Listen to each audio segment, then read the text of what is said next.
Dark Horse's World of Cyberpunk 2077 cleverly masks its function as a lore book behind the guise of an underground Night City news publication.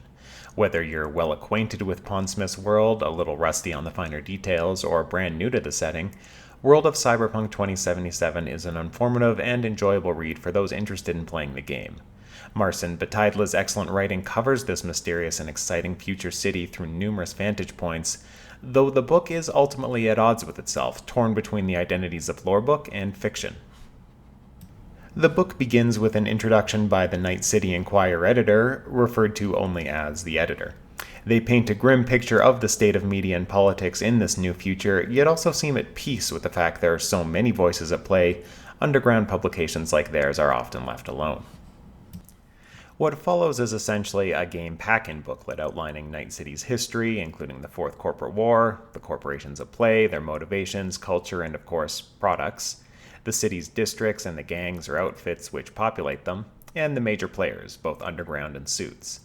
The vocabulary is easy to follow, with bits of old tech like the old net mentioned in passing, easing you into how things have developed since the 2020 setting. This is a lore book first and foremost, and you'll get plenty of information on how tech factors into SoCal 2077 culture. Bataidla is able to seemingly switch voice and style at the drop of a hat, taking on the role of an entire cast of journalists, all writing their own stories in different formats. Some read like an exposé or investigative article, while others are critiques. It's almost akin to reading a print magazine. Almost. It is a bit strange when taken in context that a publication about Night City and the world's state of affairs would even exist. I mean, it's great world building, but who is actually reading this? Who doesn't know who Richard Knight was, what a Rayfield is, or what brain dancing entails?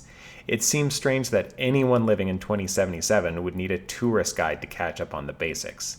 That's an overanalysis, and you're better off ignoring details like this in order to enjoy the book. Still, I wonder if they couldn't have formatted the Enquirer a bit differently. The interview with Rogue near the book's end is a great piece and feels like a real snippet of Night City's underground life. Liam Allen's tour through Night City's districts with anonymous guides offer insight into what life is like for the average citizen, with no-go zones guarded by shadowy figures and other facts about the neighborhoods. Thompson's editorial of dystopian culture and economics too is a convincing bit of lore masked as fiction and links well to the other works in the book. The tech, gang, and corporation breakdowns, on the other hand, are a bit head-on. It almost feels like a wiki page instead of a newspaper, which World of Cyberpunk is trying to be. Mitch's rundown on vehicles, for instance, could have been a handful of car reviews instead of a simple profile of all the different car makes.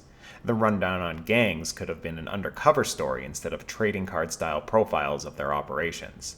Having the lore slipped in as passing notes, as if the reader were an informed citizen of Night City, could have helped the book age better once the game is out. It would be slimmer in overarching details, sure, but it would have been more vivid in others. How cool would it be to pick up on traces of the reporter's work in-game being something you'd only note if you read the book? There is some of that, don't get me wrong, but World of Cyberpunk 2077 is most prominently an intro into the stuff you'll be able to buy and the places you'll be able to go. The best is saved for last, with the aforementioned interview of Rogue by journalist Josh X. It's not only the best part of the book because of its great writing, with Bataidla capturing the back and forth of a real interview, but because of its subtle but thoughtful reflection and justification of the cyberpunk name. Cyberpunk's core concepts floated about the science fiction zeitgeist for decades, but the cyberpunk molecule, as it were, with its heavy dose of neon, didn't really form until the 1980s. It was a warning about the coming storm, a storm which is now here but looks considerably different from what we were expecting.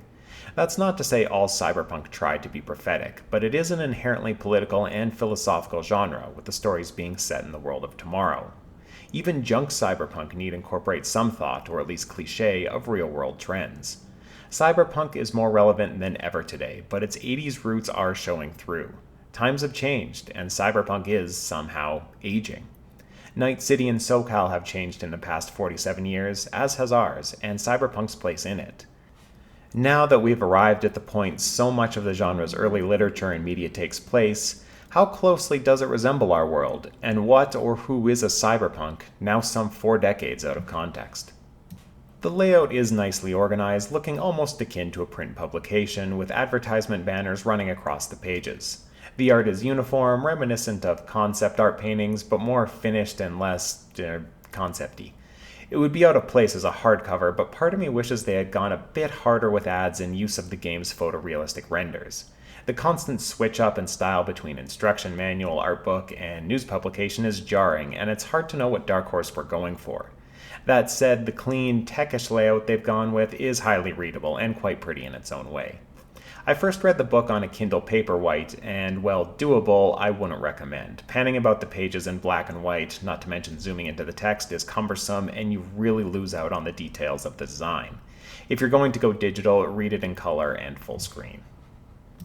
World of Cyberpunk 2077 is a well-written and informative summary on Night City's basics. You'll have an edge in knowing what to expect, both in terms of shopping and District Central culture.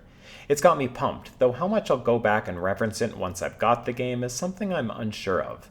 I have a feeling most of the information here will be available in-game, whether as a tutorial or as passing information in conversations or notes. I wish the art had used more in-game renders, and I wish they had gone a bit further into fiction territory, writing the book like a genuine news magazine. Fans hyped for the game have nothing to lose by picking the book up. I'm just not convinced they have much to gain either.